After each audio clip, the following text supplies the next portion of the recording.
नमस्कार भाई लोग, कैसे हैं आप सभी। 27/10/2024 यानी 2 दिन पहले आपका पेपर हुआ था। आप देखेंगे बिहार विधान परिषद का ग्रुप डी के अलग अलग पोस्ट के लिए कॉमन पेपर हुआ था, जिसमें आपको अच्छे से पता है कि उसमें आपके 100 प्रश्न आए थे। 120 मिनट का आपका समय दिया गया था, तो उसका ये एनालिसिस है। जी हाँ, जीके जीएस के अंतर्गत आप देखेंगे कि 40 प्रश्न आए थे, आपके 15 साइंस के प्रश्न आए थे। तो 15 साइंस वाला वीडियो मैंने छोटी सी वीडियो डाला हुआ है, तो उसको आप देख लीजिए। अगर आपने ये परीक्षा दिया हुआ है तो एक बार जाके देख लीजिए। और जो मैं आंसर आपको बताया हूं, आप देखिएगा कि फाइनल आंसर क्या आएगा, तो आपका वही विकल्प रहने वाला है भाई लोग। तो एक बार अच्छे से आप मिला लीजिए, आपको यहीं पे क्लियर हो जाएगा कि आपके कितने सही हो रहे हैं। तो इस वीडियो में हम महत्वपूर्ण 40 प्रश्नों को देखेंगे जो जीके जीएस के अंतर्गत आए थे।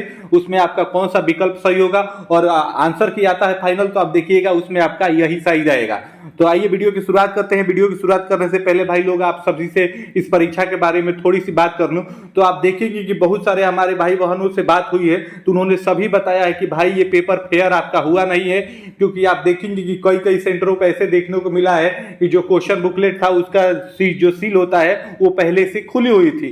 तो हालांकि आप देखेंगे कि लो लेवल का ये परीक्षा है, ग्रुप डी का पेपर है, तो ये इसका बड़ा इशू नहीं बन पाया और इसको आप देखेंगे गंभीरता से लिया नहीं गया है। लेकिन ये पेपर आपकी फेयर नहीं हुई है, कई जगहों से आपका ये सूचना देखने को मिली है।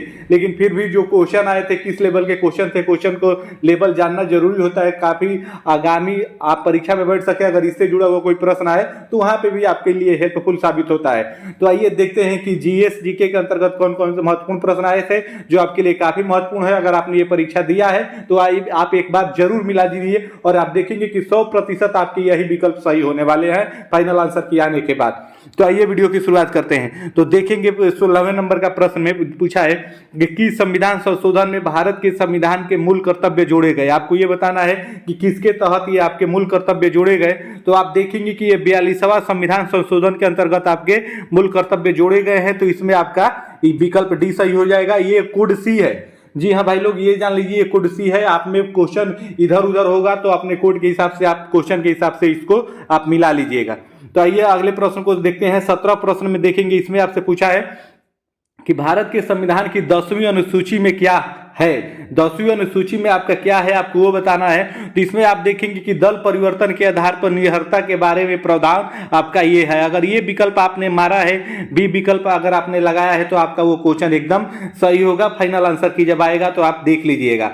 तो आइए उसके बाद अगले प्रश्न को देखते हैं। 18 में देखेंगे नीचे लिखे विषयों में से कौन सा संघ सूची का नहीं है। ऐसे नहीं वाले प्रश्नों को आपको अच्छे से पढ़ना होता है, तब भी आप जाके सही विकल्प उसका लगा पाते हैं। तो इसमें जो आपका कृषि वाला विकल्प दिया था विकल्प डी में, तो इसमें आपका यही सही होगा। इसको आप देख लीजिए, मिला लीजिए। उसके बाद आइए ऐसे आगे बढ़ते हैं और 19 नंबर के प्रश्न को देखते हैं जीके जीएस के अंतर्गत। तो जोसेफ एंटन नामक किताब किसने लिखी थी, जो लेखक का जीवन का स्मरण है। तो ये सलमान रुश्दी की किताब है। तो इस अगर विकल्प आपने बी लगाया है तो आपका वो प्रश्न एकदम सही है।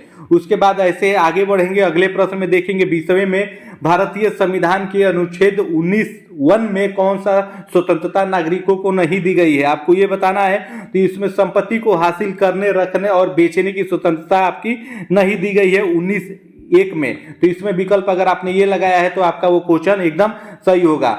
21वें प्रश्न में देखेंगे, इसमें आपसे पूछा गया था कि राज्यसभा का सभापति कौन होता है। तो अगर भारत के उपराष्ट्रपति अगर आपने लगाया है विकल्प बी में जो था, तो वो आपका प्रश्न एकदम आपका सही होगा। ऐसे आगे बढ़ेंगे, 22 नंबर के प्रश्न को देखेंगे। 22 में आपसे पूछा था कि वर्ष 2023 में किसे मेजर ध्यानचंद खेल रत्न पुरस्कार से विभूषित किया गया है। तो इसमें आपका ऑप्शन सही हो जाए चिराग चंद्रशेखर सेठी एवं रंकी रेड्डी सात्विक साईराज। अगर ये विकल्प आपने लगाया है जो विकल्प ए में दिया था, तो ये आपका प्रश्न एकदम सही होगा।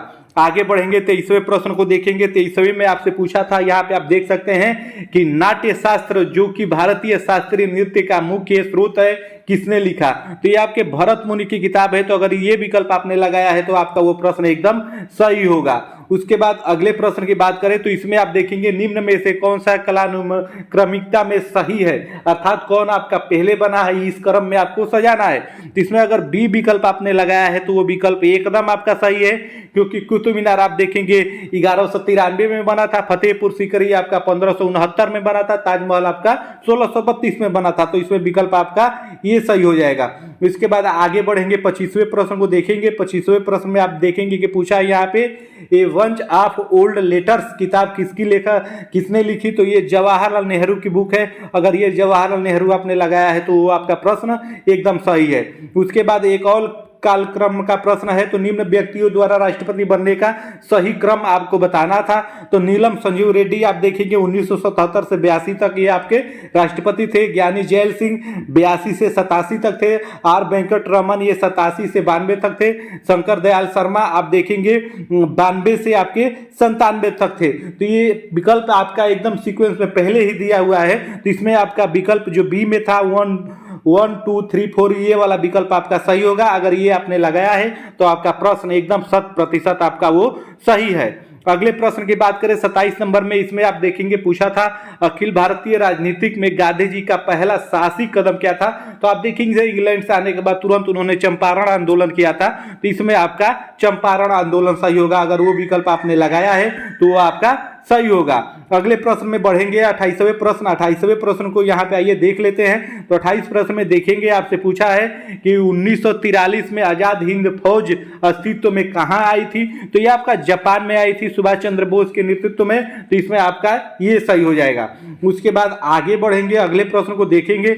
29 नंबर के प्रश्न में आप देखेंगे यहाँ पे आपसे पूछा गया है 29 नंबर प्रश्न में कि भारत के विभाजन के समय भारतीय राष्ट्रीय कांग्रेस के अध्यक्ष कौन थे। तो ये जवाहरलाल नेहरू थे, न कि आपके गांधी जी थे। तो इसमें आपका विकल्प सी सही होगा। अगर ये आपने लगाया है तो आपका वो प्रश्न एकदम 100% आपका सही है। अगले 30वें प्रश्न की बात करें, 30वें में देखेंगे आपसे पूछा है कि वर्ष 1946 में गठित अंतरिम कैबिनेट की अध्यक्षता किसने की थी। तो ये भी आपका जवाहरलाल नेहरू ने किया था। विकल्प अगर आपने बी लगाया है तो आपका प्रश्न वो भी सही है। अगले प्रश्न की ओर बढ़ेंगे। अगले प्रश्न में 31 नंबर के प्रश्न को देखेंगे।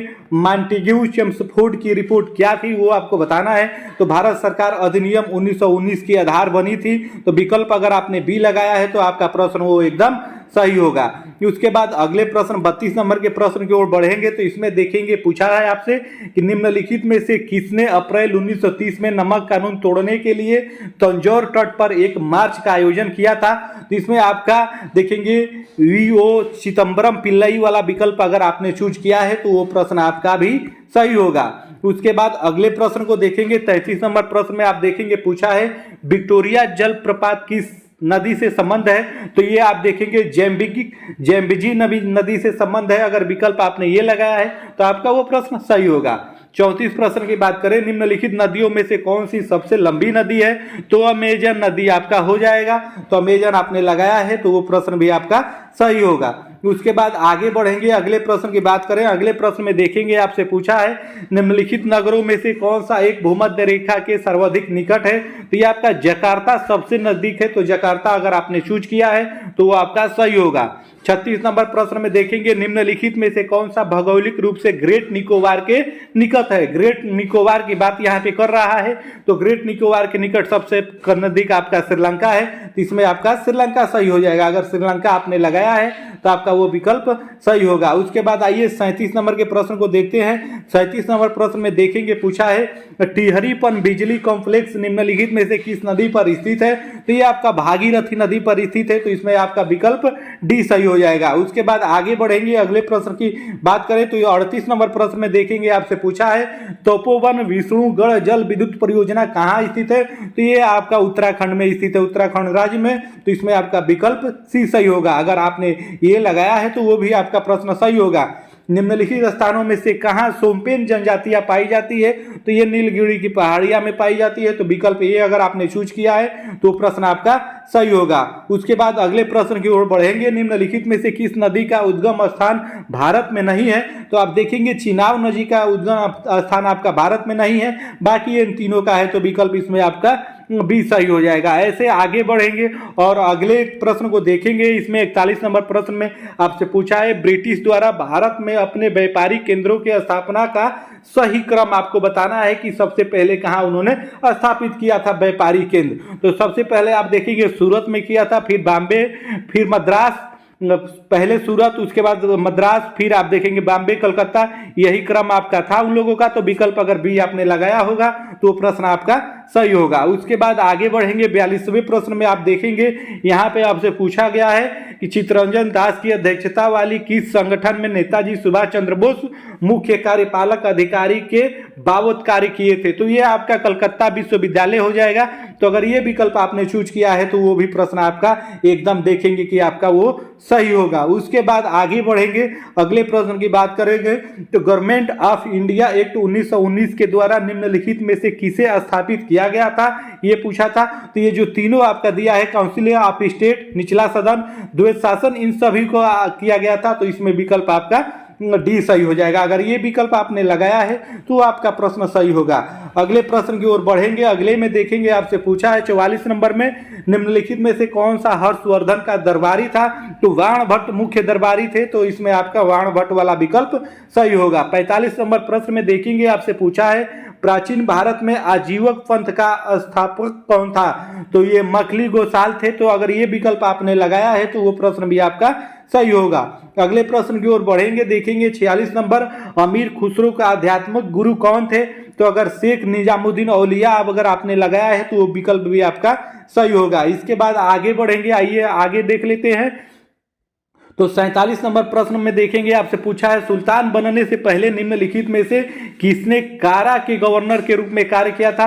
तो इल्तुतमिश ने किया था। अगर विकल्प अगर आप उसमें ये लगाए हैं तो आपका प्रश्न वो एकदम सही होगा। अगले प्रश्न की ओर बढ़ेंगे, आगरा शहर की नींव किसने डाली थी। सिकंदर लोधी अगर आपने उसमें लगाया है तो वो भी विकल्प आपका प्रश्न वो भी सही होगा। उसके बाद आगे बढ़ेंगे, ऐसे ही 49 नंबर प्रश्न को देखेंगे कि बनारस में संस्कृत कॉलेज की स्थापना किसने की थी। तो इसमें अगर जोनाथन डंकन आपने लगाया है तो वो विकल्प आपका सही होगा। इंडियन सिविल सर्विसेज में सुभाष चंद्र बोस का चयन किस वर्ष हुआ था। तो ये 1920 में आपका हुआ था। अगर ये विकल्प आपने लगाया है तो वो प्रश्न भी आपका सही होगा। उसके बाद ऐसे ही आगे बढ़ेंगे, अगले प्रश्न को देखेंगे। अगले प्रश्न में देखेंगे 51 नंबर में पूछा है, शीतकालीन ओलंपिक खेल किस वर्ष आरंभ किए गए। तो ये आपके 1924 में किया गया था। तो विकल्प इसमें आपका सी सही होगा।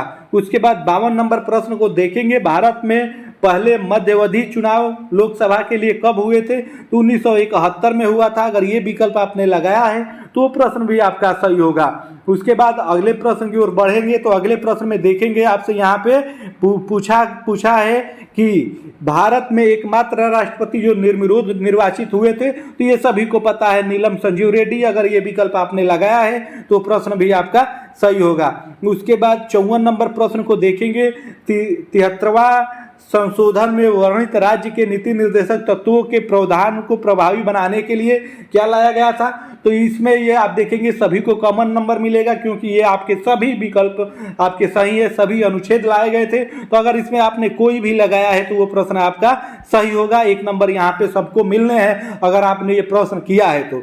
उसके बाद ऐसे आगे बढ़ेंगे और अंतिम प्रश्न को देख लेते हैं। तो अंतिम प्रश्न 55 नंबर प्रश्न में देखेंगे आपसे पूछा है, भारत के नियंत्रक एवं महालेखा परीक्षक का कार्यकाल कितने वर्षों का होता है। तो ये 5 वर्षों का होता है।